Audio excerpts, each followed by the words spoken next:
Right, guys, welcome back to the podcast. My name is Muehlenbeck. I'm here with Kane. Good evening. And this is Wine Time, the show where we crack open a bottle of bubbly and suggest you do the same. Not if you're driving. If you're driving, make sure you get home first. Don't drink and drive, even if your car's self-driving. Yes.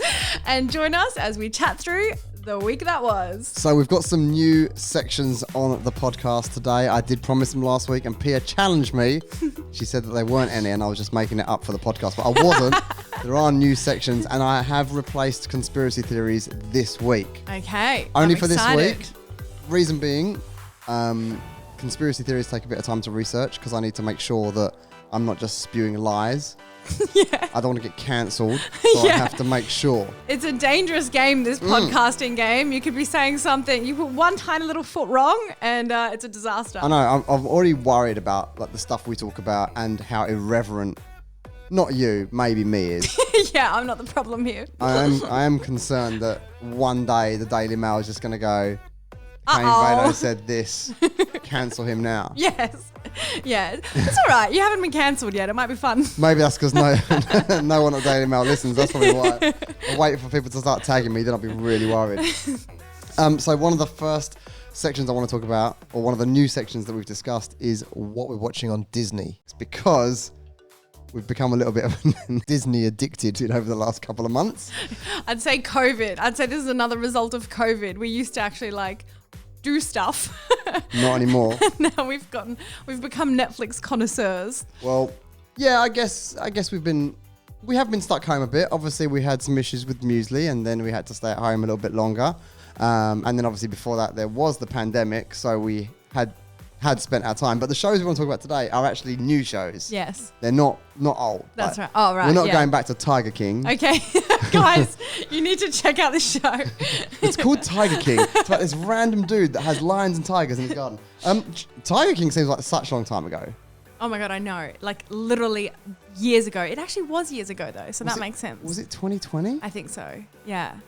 But we've moved on from that and we've discovered a new viral sensation. Well, when I think about 2020, we were 2 houses previous. Ago, yeah. Yeah. So we were still living in Woolloomooloo. Yeah. And we were making TikToks pretending that we were flying because we thought, the pandemic's going to last 4 weeks? Yeah. And we pretended we were just up against the window of a aeroplane. The outside of an aeroplane on the TV and we just sat there cheersing champagne. Yeah. Oh, little did we know. Yeah. So yeah, the first show that I want to talk about today, Welcome to Wrexham. Oh my gosh, I know. So cool. Brilliant. You wouldn't think that I would be the target market for a show about reviving a struggling football team. Me neither. I don't watch sport. Yeah. Literally, that's one of the main reasons why Pia likes me. Yeah, actually, I really enjoy, firstly, that you don't play hours and hours of video games. And secondly, that you don't watch sport all weekend, every weekend. You actually spend time with me. Welcome to Wrexham. So it's this little town in Wales. And I never realised this about the football structure in the UK. Me neither. But yeah, you can get promoted and demoted as a team. So there's the Premier League and then the Championship League and then the second league and third league and then the bottom of the rung professional league kind of thing. It was, I didn't realise. I knew there was the Premiership and Division 1 or something. I don't remember exactly what it was because it's been a long time since I've been in England. But I only really followed the best teams. Most of the people in the UK only follow the best 10, 20 teams, right? That's right. So they're in the Premier League, right? So that's the big bucks. Yeah. That's where the big bucks are. And this team, Wrexham, used to be in the Championship League, not in the Premier League, but in the Championship League, the second one. Excuse me. Sorry. Yeah, carry on. So they were in a really high tier as far as professional Do you know how football. long ago that was? When I say football, I mean soccer for anybody in Australia. Or it's America. English football. Was this 20 years ago or 100 years ago? Because I know it's No, the oldest, 20 years ago. But Wrexham is the oldest team in the world, right? I believe. Oh, I don't know that. Yeah, I think the whole concept behind Wrexham is, they've got the oldest stadium in the world or something. I'll Google it while you carry on talking. Okay, so I'm not sure exactly on the timeline, but this team used to be really good. And then over the last couple of decades, the town has had some struggles. Yep. And this team didn't have enough funding. And so they've just been consistently demoted. And so now they're on the lowest rung of professional football. And But you know that means that if you want to have comparison, I think I read that the average footballer at Wrexham is earning around about 30,000. Yes, whereas the average footballer in like Premier League is making like $3.5 million a year. So the whole concept is once you get down to that level of kind of championship in the league, it's very hard to move up because actually your players all have full-time jobs Monday to Friday. They don't have the ability to dedicate all the time in the world to get good. They're just playing it at the weekends, really. Yeah. There's very few brand deals. There's very few opportunities. Yeah. There's no resources to get these teams to kind of get better or get new players in that might be a bit more expensive or anything like that. So once you're down there and the team isn't making a lot of money, it's really hard to get back into the higher sort of leagues, I guess. Yeah.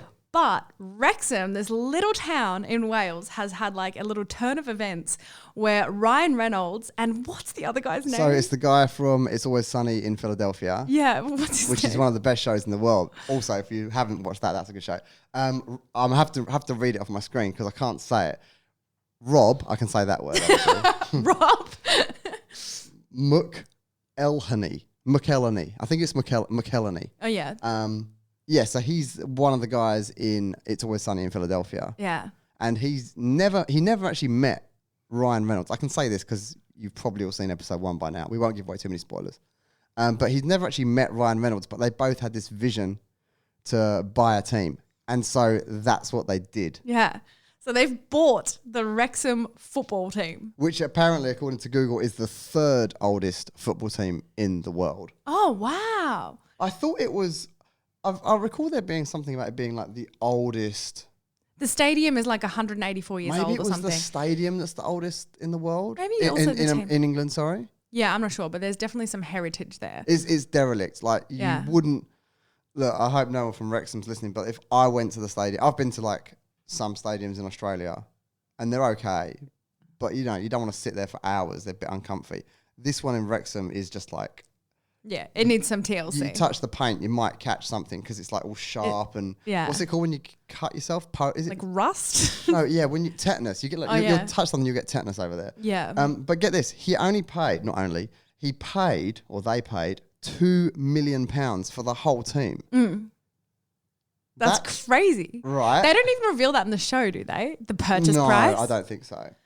But the crazy thing is, so they've gone and purchased this struggling football team, which obviously is a business acquisition, right? Because if they can pump some more resources into this team, how much is a football team worth if they were in the Premier League? All right, I've just looked it up and it's difficult because there's 2 websites. Like, you know, you try and find out you type in your personal wealth. My name, and I find it very irritating actually because if I type in Pia and then net worth into Google, it comes up like either 5 or 15 million. I can't remember which one it is, which is fine.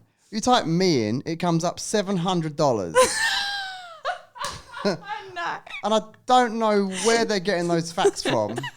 Did you Google yourself and then get really annoyed? Yeah, I was like, I'm going to send a screenshot of my bank balance to this guy. I went down a rabbit hole and I looked for the contact details of Celebrity Net Worth. And then I thought, no, actually, you know what? I'll leave it. It's fine. But anyway, long story short, I Googled it and there's two results here. First one being Manchester United, which is a big team in England. Mm-hmm. I don't know who plays for them. As I said, I don't really like football, but Google says their market cap is 0.69 billion, so 690 million. Yep. And another website on Google says it's 4.2 billion. Now let's just go with the top one. Okay, so a Premier League football team that has enormous sellout tickets, crazy amount of sponsorship opportunities, crazy amount of backing behind it. You know, obviously all these are broadcast on national, probably international TV, their games. I remember when I originally left England to come to Australia, I spent a few months in Thailand on the way through. Yeah. And English syndicated soccer was everywhere in all the islands in Thailand as well. So I don't think you're allowed to say soccer as an Englishman. Foosball. Table foosball. Football. I'm just trying to be international, but yeah, football was everywhere. So yeah, I mean, football's the international game, right? Yeah, exactly. So potentially Ryan Reynolds and Rob Muehlenbeck stand You're just really struggling with that surname. I've lost it off my screen as well, so now I can't see it. Muehlenbeck. They stand to gain heaps. Now, they've already got a Netflix deal out of this. This is the crazy thing. They've got the pull that they can immediately get so much marketing. They've got a full-on Netflix Hold on, documentary. hang on. I just got to Google something.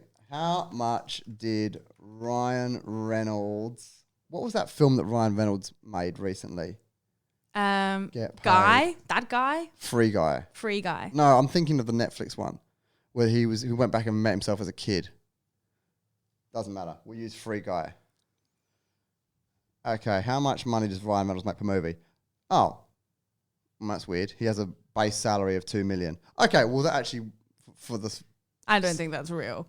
He Again, did Deadpool Ryan and Reynolds stuff. made $700. Ryan Reynolds sends in his bank balance to this guy. It's the same website. It's the same damn website. This guy's lowballing you guys.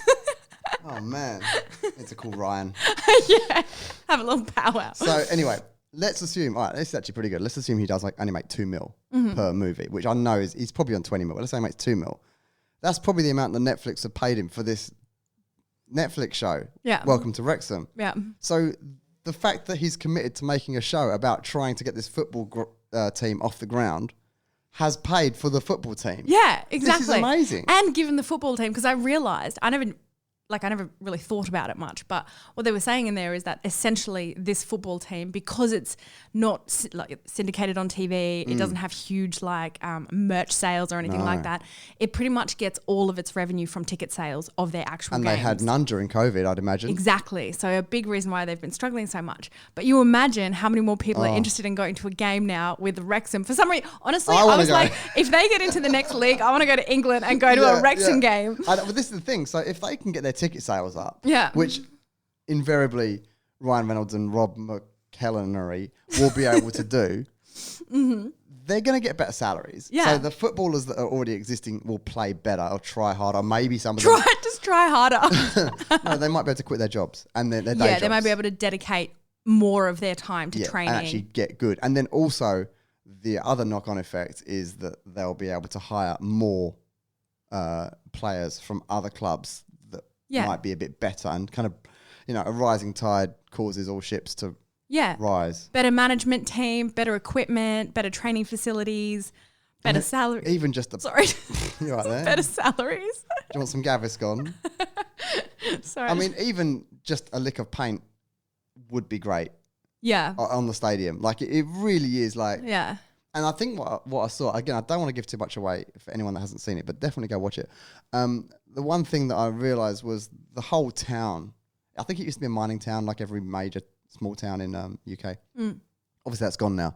So the town very much is a small community that they will really benefit from this. For sure, yeah. Like in the opening credits, there were loads of shops that were shut and for lease and for sale and stuff. And this might actually reinvigorate a whole community. Yeah. Which it's such a great rags to riches story that I kind of feel that like a large chunk of the world of the Netflix audience are going to get behind this. I think so too. I think there's only been 2 episodes out so far. I've just checked. Episode 3 is what we're going to watch straight after this. So maybe next week we'll talk about 1, 2 and 3. Yeah. So if you listen to this episode or watch this episode, catch up on Welcome to Wrexham so we can all talk about it next week. Yeah, sweet. We don't want to I think we've chatted through the entire premise of the show 15 minutes far. of this podcast. The other thing that I want to watch, which is coming soon, hopefully, what's the date? Hopefully within the next month for Halloween. Oh, yeah. Wednesday. Yes. Oh, my gosh. The preview. Kane does this weird thing where sometimes he just goes through and watches like an hour of previews. And it annoys me so much because I'm like, I want to watch the actual movie or show, but Kane really likes to know what's coming up. So he sits there and browses the previews. That's not it. What? If we're being brutally honest, the best bit of every movie is the trailer. Oh, so you're just getting a little 5-minute synopsis. I don't need to watch the movie. I want to watch all the best bits of B-roll and the fight sequences and the explosions and have real impactful music that hits me in about 2.5 minutes. Oh my gosh. And then I'll move on. TikTok has reduced your attention span. You can't even watch a movie anymore. You just watch trailers. That's gonna come. You watch. There's gonna be short films are gonna make a comeback. You watch, because all these idiots that are watching TikTok only now. Yeah. 15 minutes is going to be their max. Yeah, exactly. Short films. We even find with our YouTube channel, like if we put a vlog out that's 30 minutes, people drop off. Like their attention span's short. Yeah. Don't want to commit to that. Crazy. It's really crazy. But yeah, Wednesday's coming out and it looks so good. It's directed by Tim Burton, who is the guy that directed Batman, amongst other things. I think he also did Edward Scissorhands, and I love that dark sort of movie. I think that they are comedic gore is quite, I don't know, I like it. It's good. I mean, Tim Burton's quite the character himself, isn't he? He was married to Helena Bonham Carter for a while. Was or is? Oh. I don't know. Wait, is she Bellatrix Lestrange? Yes. So again, that is the coolest couple. I can only imagine that he definitely dressed her for that part because she dresses differently to everyone else in Harry Potter. Yeah, she's such a strong character. But she's kind of that character in like everything she plays. Like she's crazy. She's like Russell Brand. Russell Brand is the same character in every movie or every TV show. And I think that's the same with Oh, no, that's not true, actually. Helena Bonham Carter, I believe, is also in Absolutely Fabulous. Have you seen that show? No. Absolutely Fabulous was a show that... what year did it come out? Hang on a minute. 1992 to 2012. I would probably argue that the last few seasons were garbage. But basically, it was Jennifer Saunders and someone else. And they had a daughter called Saffy, and that was Helena Bonham Carter. And she was like the prim and proper girl. She definitely wasn't all gothic and gore. Oh, really? And I've never seen her in that. The mum and her best mate were just complete drunkards that run a media agency. Oh, right. So like they were the ones that would stumble home drunk with cigarettes in their hands at like 4 a.m.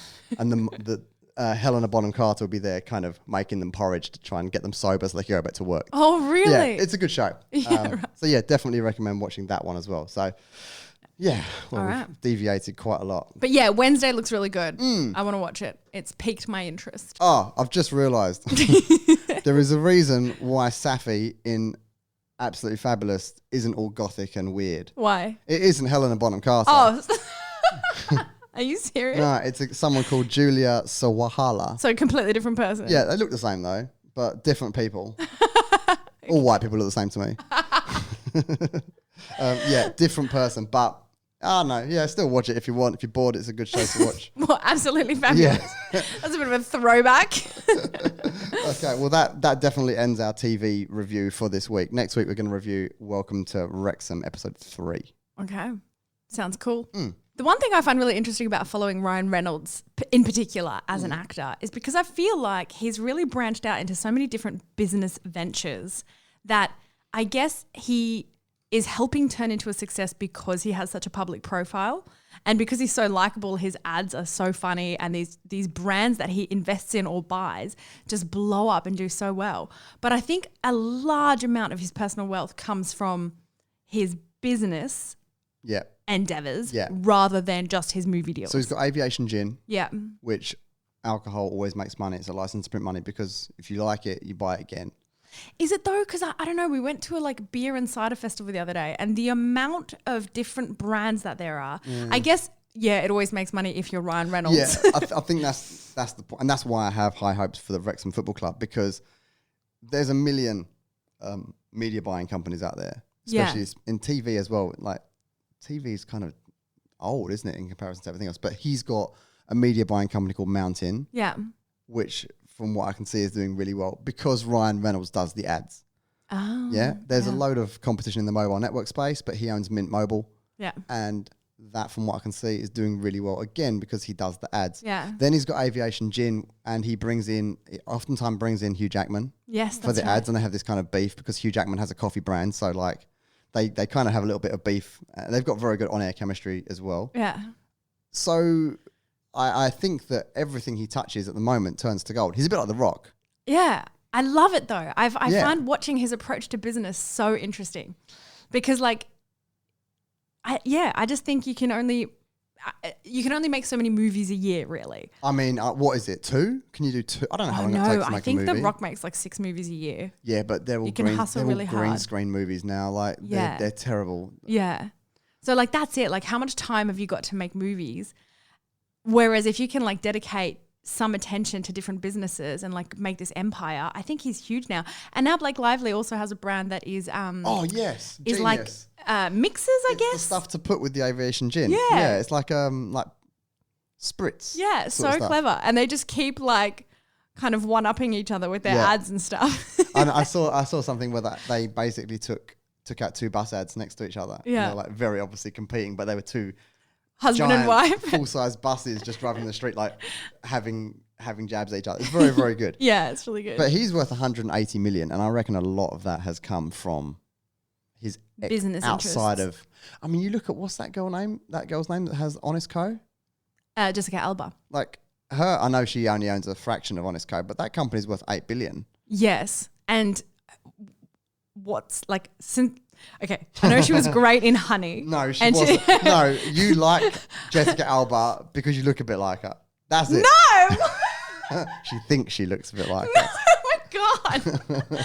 No, In she was reality, just awesome in Honey, honestly. No, she wasn't. Oh, babe, when I was a teenager and Honey came out and I was right in that 90s R&B phase, that was the shit for me. That was honestly awesome. She's as good as Britney Spears is at singing.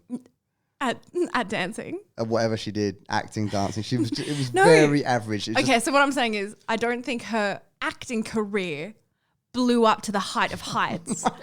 But now she owns like an $8 billion company in skincare. Not owns. She's a fraction owner. Sure. But, okay, Honest Co is not really just skincare, is it? It's No, like household goods and cleaning products massive, and everything like organic and all that sort of stuff. But like, again, someone that I just find so interesting that starts these amazing businesses and they end up being primarily that, but they use their personal brand to help grow that business. Well, there's 2 ways to start a business. I've realised this because we've kind of been on both sides of this now. When you haven't got any money and you've got a great business idea, and I've done this, we've both done it more times than we can imagine and we can remember. Lots of failed businesses, which one day we should talk about all our failed businesses because that's a mega podcast, right? Yeah, there. everyone always thinks you're like an overnight success, but really it's like overnight success took 10 years. Yeah, years of trying things and sort of failing or it not really taking off or like having some mild success with different things. And then something sticks and something takes off and that kind of starts the roller coaster and everyone's like, oh, wow, you really just blew up, didn't you? No. Yeah, exactly. But I think that, so there's 2 ways to start a business. You can either have a great idea and then just try and figure it out. If you haven't got family money, if you haven't got a bank manager that will loan you the money, you're like, okay, I've got a great idea. How do I hustle and make this work? Yeah. Which is what we did a lot of it, to be honest. Even with Slinky, that's how we started it. We had no money. Yeah, started in our living room. We've told the story of that many times over, but like that was, living room, us working every hour under the sun. Mm-hmm. Once you get a bit of cash and you have a business idea, you can just allocate some of that cash and give that entire kind of startup role to a really good general manager who can do a 10 times better job than you, and the business goes faster. Yeah. So I can only assume that Ryan Reynolds or Jessica Alba, all these really successful entrepreneurs, they've done that. I don't think Ryan Reynolds is brewing his own gin. No, I definitely don't mean? think he's wearing all the hats. No.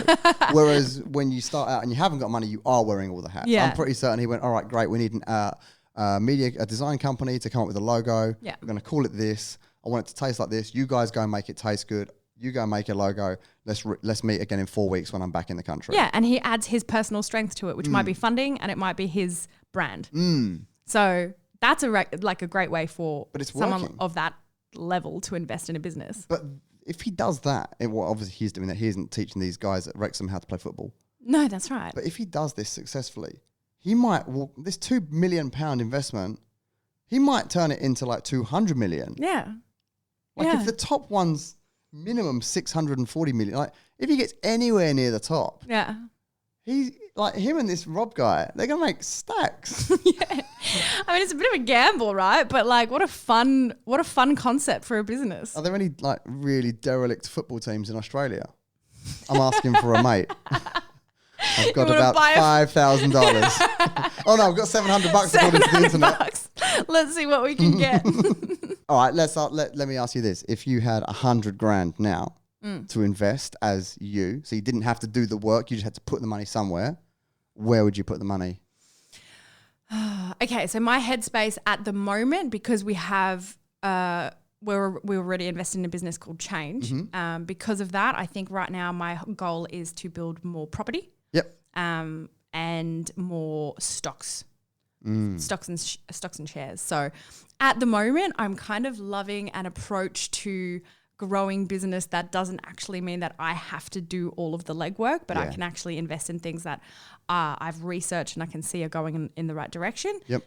We're doing a lot of trading, which has been a really great, sort of income for us. And yeah, really a big goal for me is to actually build a really decent property portfolio. And I'm including different Airbnbs, different rental units, things like that. And even maybe some places abroad. So your property is a very interesting thing. And I think it's quite a unique asset class because a lot of people steer clear of property because they go, oh, the return on investment is quite low. You know, you might get 4, 5, 6% a year. I know we've had a crazy couple of years with COVID. Ignore that. The general kind of growth is low compared to where you could put your money elsewhere. But it's the only way you can control 10x your money safely. As in an investment property where you put a tenant in place. Yeah. So if you say buy an apartment for $500,000 and you put a deposit down of 10%, $50K. Yeah.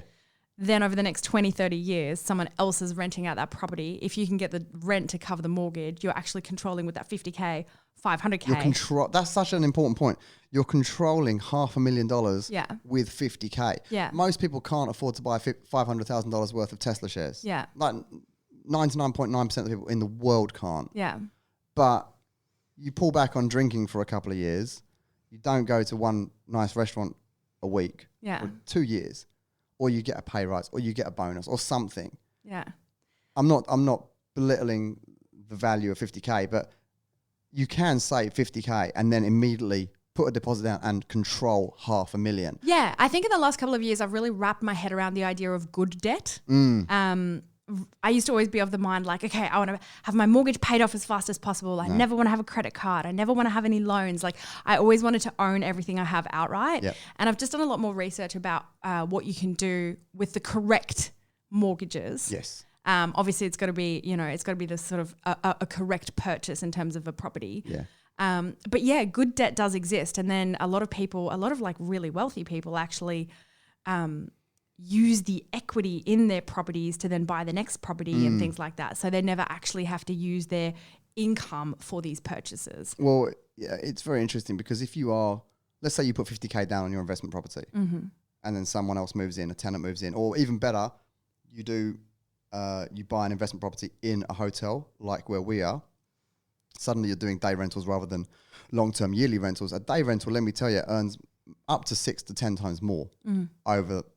Really? No, sorry. Yeah, maybe 4 to 5 times more than a regular rent, right? So you can easily overpay your mortgage, which means if you can then show the bank, hey, we've got this place, this is the rental return, it exceeds what the mortgage is, give us another mortgage and we'll go again. Yeah, that's right. Like it's quite easy once you've got over that first hurdle. Yeah. To start making the money really work for you and you can just accumulate properties. Yeah. And I saw this thing on TikTok. I can't believe I saw it on TikTok, but it was like if you buy 2 properties a year for 10 years, you'll be set. Yeah, that's right. So the goal... You can essentially, you will build yourself within 10 years a nice nest egg so that you've got enough passive income to probably not have to work. Well, it won't be a nest egg, will it? It'll be 20 properties. If they were all 1-bedroom units in Australia, just as an example, average Australian unit in Queensland is 500 grand.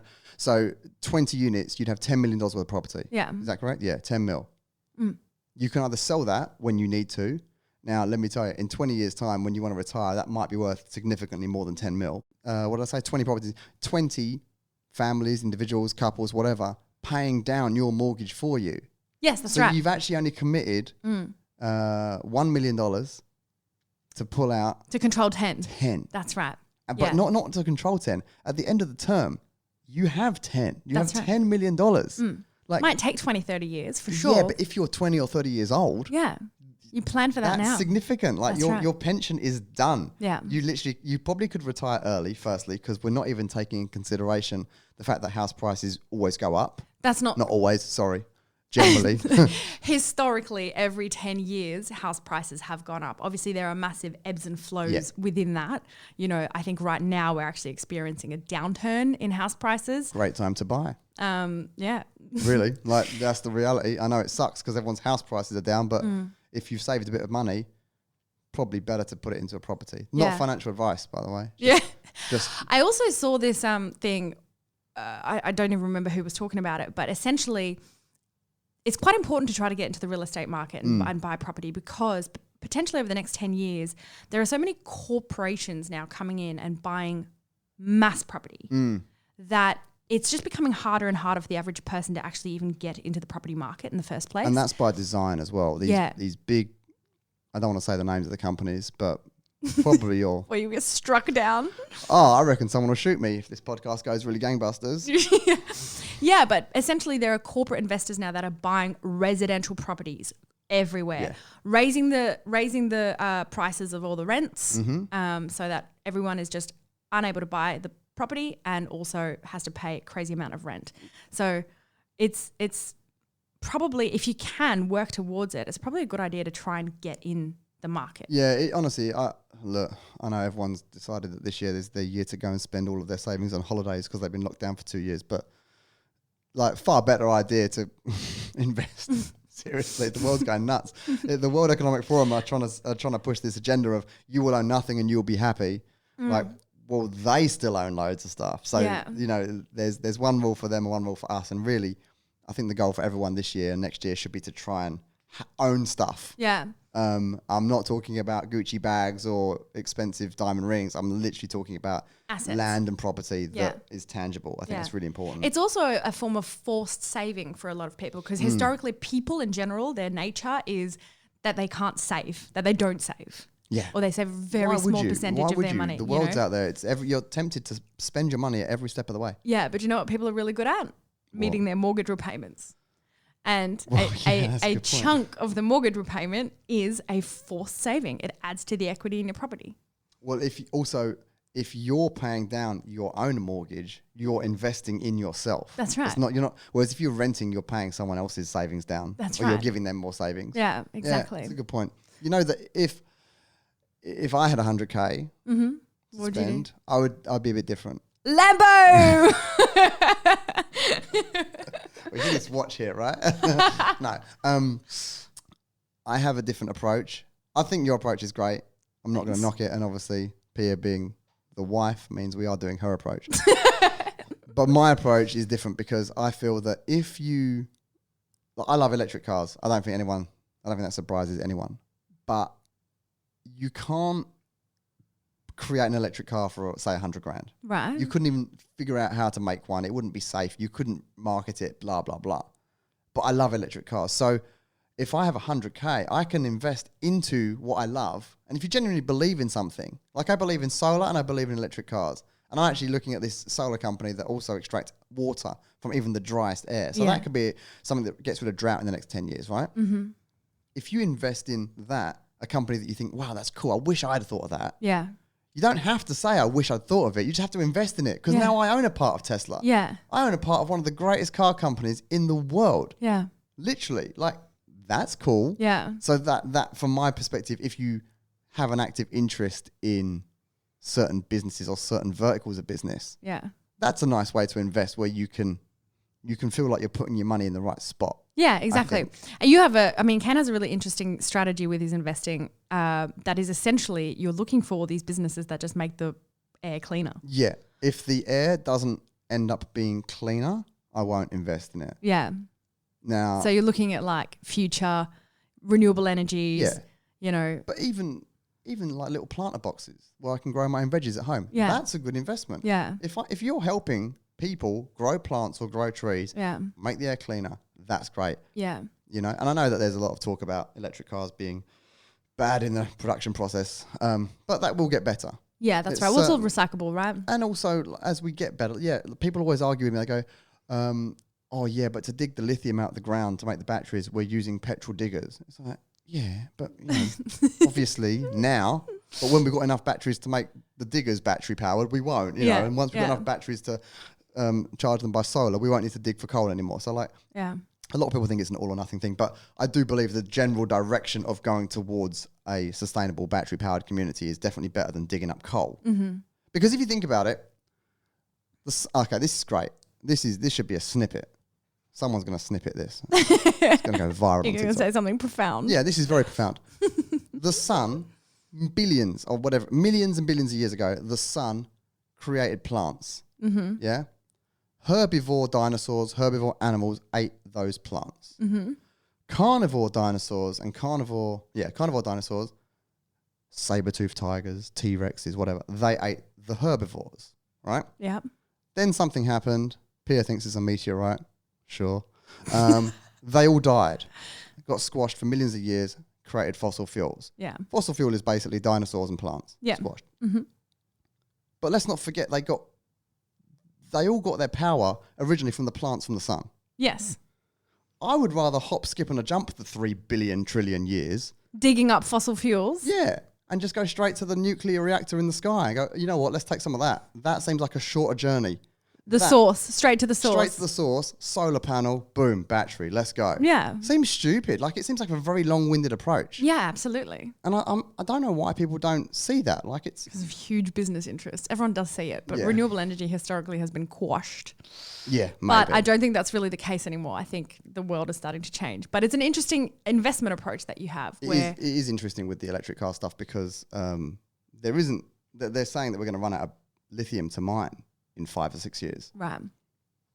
But we know we have definitely not got enough batteries yet for all the cars we're going to make. Oh. So in the next 4 or 5 years, Battery technology is going to have to... it's got to change. We've got to maybe go to hydrogen power. We might have to go to solid state batteries using a different compound. Don't forget, since I've been a kid, I've gone from alkaline battery or lead acid batteries are what in most cars, then alkaline, then nickel cadmium, then nickel metal hydride, and now we have lithium ion. So we've already gone through 4 different compounds of battery already. Really? Yeah, I and didn't now even we're know going that. into new territory. So the fact that there's potentially not enough lithium, it probably it won't be a problem because there'll be something new. Yeah, technology's just going to have to catch up, I guess. It's going to have to. But they're on a real time crunch because like Germany have said they don't want to sell petrol cars after 2030. Yeah. That's like in 7.5 years. It's not long. These guys are going to have to hustle. Yeah. So if you want a great investment piece of advice, oh no, I shouldn't say that, should I? What? I shouldn't give advice. No. No. But now I'm curious. What are we going to say? Well, I'm looking into lithium recycling plants. Oh, I just see. saying. We're definitely not financial advisors at all. I think we just grew up in the last couple of years and we have a piqued interest in these kind of things. Lithium is really easy to recycle. Yeah, right. And it's very efficient in the recycling. That's why Apple happily buy back your old iPhones. Yeah. Just taking the lithium out of those. It's great. Okay, that's cool. Yeah. Yeah. Fun fact for the day. Yeah. It's weird because I feel like 10 years ago, we were very much like, okay, we've got some money. Let's start a business. Let's do everything ourselves. Let's build this from the ground up and hopefully we can make this brand work and blah, blah. And now it's like we have a different approach to this entire thing. And it's more about freeing up our time. Yes. And having more time to live life. Time is the most valuable asset. Because I feel like we lived in a hustle culture for a long, long time. You and I specifically, I think for a good 10 years of our relationship, we never really took weekends. We never really we would work late into the night. We were just like, it's always been go, go, go for us. Yes. And I think now we're at a point where we were like, okay, you know what? We actually have a bit of time on our hands. Well, I think also like with regards drinking, I used to drink every weekend with my mates and that was fine. Mm-hmm. And then a couple of them, and me, by the way. I was there too. Yeah, Pia was there as well. He didn't just leave me. Annoyingly. Alex and Cooper specifically don't really drink that much. I think Alex might be drinking, but Cooper's definitely not. And it made me think, well, hang on a minute. If I go out every Saturday night, which then means every Sunday I'm mildly to grossly hungover, that's my whole Sunday gone. Like that's something like 15% of my life. Yeah. And like if I live to 80, it's like, oh, wow, that's like 15 years. Yeah. No, it isn't. It's 12 years. Whatever. You know, I'm really bad at maths, but you know, it's a chunk. And then when Muesli died, I was like, wow, she only lived to 9. Yeah. I could have had a whole nother dog's Muesli's lifetime. life. Yeah. If I knuckle down and focus on my fitness and, you know, obviously I'm still gonna be times when I go out and drink and whatnot, but like not to the point where my next day is just wasted. Yeah, exactly. Time is precious. Yeah. I'm realizing more and more that time is precious. And I'm oddly interested in, I don't know why I read these things, but like what people say on their deathbed are like the regrets from their life. And mostly people come back and they say, I wish I had worked less and spent more time with my loved ones, my family and my friends. Because at the end of the day, what is life about? Well, I saw this, a nurse interviewed all these people in palliative care and every one of them said accruing money is kind of pointless. Just do things that enable you to have time. Yeah, So time is the asset that you can never get back. No, so like with the investment of a house, that's something that will give you a little bit of money so that your groceries are paid for. Another house will be so your mortgage is paid for and your car's paid for. And then suddenly you don't have... Any forms of passive income mean that you have more time. Correct, but that means you don't have to work, which means you can then spend more time with your family or with your friends or doing activities. Like for the first time ever, I bought a guitar like 4 years ago. You bought me Prince's guitar like 2 years ago. Yeah. I've only started playing it this week. Yeah. That's passive income is helping that. Yeah, that's right. We actually can pick up hobbies. Yeah, I know. We have actually been golfing. Hence the polo. Kane's turned into such a preppy boy. Dressing like Pharrell more and more every day. Yeah. And also your fitness gets better. That's right. You have more time to, pick up some hobbies, learn the things. I think we said this in a YouTube video recently, but like there are so many things. Like we always wanted to learn a martial art and another language, and like we always had these things on our bucket list of like things that we wanted to achieve and do. But I think we've been very engrossed in this crazy hustle culture that I think is very like promoted by YouTube and Instagram and social media and all that. Definitely in our industry, it feels like daily uploads, more. Like you can never give them enough, sort of thing. Well, I mean, the problem with social media is you're constantly comparing. Yeah. And that is actually rather toxic. And also it's creatively quite challenging because as soon as you've uploaded one piece of content and you've put your all into it and you've spent 8 hours editing it, you've like got the best songs on it, the best color grade, you upload, it takes hours to upload, and then you press publish, then you got to be like, what's next? Right. Let's outdo this. Yeah. Well, this is the thing. Yeah. And you have to be better every time. Well, you put the pressure on yourself to try and be better every time. And honestly, it's not always possible. No. And I just think that kind of hustle culture is just, I don't know. I like what we do creatively, but I like that we've been able to take a little bit of time and come back and think about the things that actually we really like doing. I think it's really important to make sure you're not a slave for people that you've actually never met. Yeah, because that's really important. That's right. And also you shouldn't prioritize work over prioritizing the things that really matter. Like I think a lot of the time we as a culture get so inundated with being busy that we actually cast aside our family members and our friends and all that sort of stuff for a more convenient time. Which is I'm very guilty of that. Everyone's really guilty of that. When you're busy, it's like if your family wants to catch up and have a dinner or lunch or something, sometimes you just can't make it. But I think those are the moments that you have to actually prioritize more than everything else if you're in a position to get yourself there. Yes, I completely agree. I want to go back to the fitness thing. Oh, yeah? Because I want to quickly just give an update on where we're at. Mm-hmm. Weight-wise, I'm 700 grams down. That's Pia's tiny clapping. That's good though. Yeah, it's really good. Other than that, not great. I've cut out sugar. We both have cut out sugar and all sorts of snacks. So we've been eating really clean. Yeah. We've exercised daily. Twice actually. Mostly twice a day. We either break it up between a cardio session and then a weight session, or a cardio session and a Pilates session. And we throw in a couple of sessions of yoga as well every week. So we really, we do like a bit of variety just to keep it fun and interesting. But yeah, so we have actually been really good. I think that... And not a single drop. We went to the beer and cider festival and we didn't drink any beer or cider. No alcohol. We did have beer. It was no alcohol beer. Which, by the way, tastes gross. Yeah. Don't, just stay on water. There's no point. Yeah, that was nasty. But one thing I've noticed, especially coming off the sugar, my taste buds have realigned a bit. Yes. I now, I didn't it sounds so stupid. I feel like someone's just discovered vegetables, but I didn't realize broccoli tasted so good. But really? Yeah, I like broccoli now. There's something nice about it. Yeah. But you don't, when you're bombarding your taste buds with loads of sugar and snacks and all the other stuff that we eat, I think it's quite the niceties of nature kind of actually get washed away a little bit. Yeah, I think it's interesting. Like whatever we eat in terms of vegetables, a lot of us like cover it in butter or oil or salt or like herbs and don't spices. Talk bad about butter.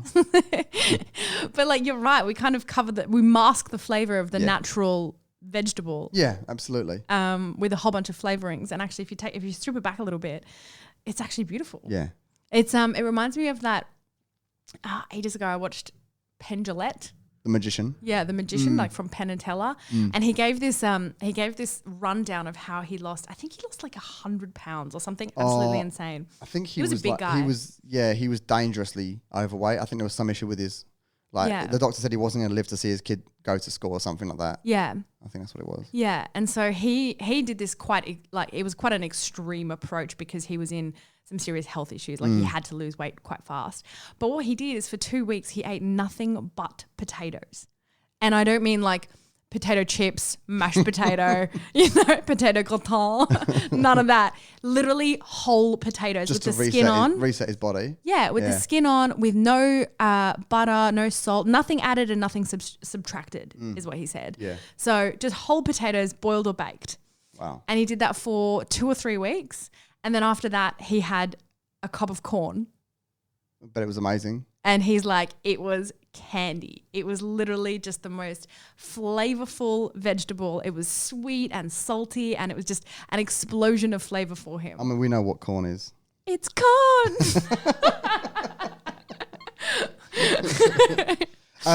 This section is called Fun Facts. Oh. Let me hear the music options again. Well, it's basically this one. That's the conspiracy theory. All right, we won't do any music. I want to tell you 3 fun facts, maybe 4. I've got a few written down. Mm-hmm. And I want you to rate them as how awesome these fun facts are. Wait, rate them as in... Out of 10. But are they all correct facts? All correct. I want you to tell me how, 1 to 10, how much your mind has been blown. Okay. Okay. Let's First go. one. Did you know David Attenborough was born before sliced bread? No way. What do you mean before sliced bread? I think the bread slicer only came out like 50 years ago or something. I think most of our parents were born before sliced bread. Oh, wow. Okay, well, that's a pretty cool fact. Not amazing though, right? What are we rating it, 1 to 10? Like a 4? Oh, I thought a bit more than that, but okay. Okay, sorry, 5. Right. So you know there's an American president called George Washington?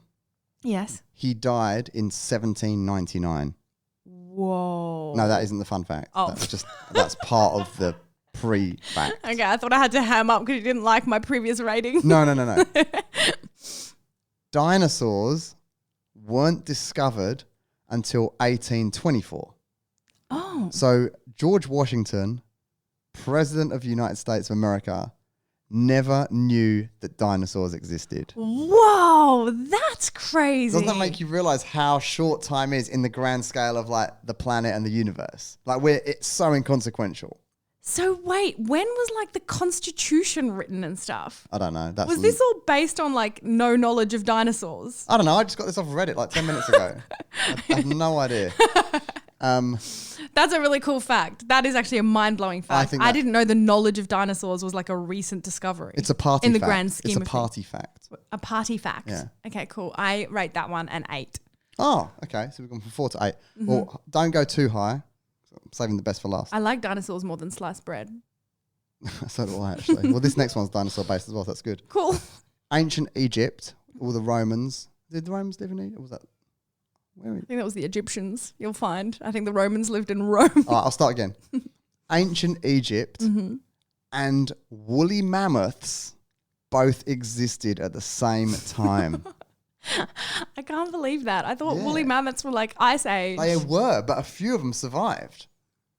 Oh. Yeah, there was I think it was Greenland or something, but a load of woolly mammoths survived. In a particular part of the world? In a particular part of the world, and it was at the time that ancient Egypt was coming up. That is amazing. So Egyptians saw mammoths. Oh my gosh. Do you know when I was a kid, it was my absolute dream to be like an archaeologist. Me too. That's like literally why I dress like Indiana Jones in all our vlogs. Seriously, like that is my dream job. I used to just want to like dig up ancient artifacts. Another amazing fun fact.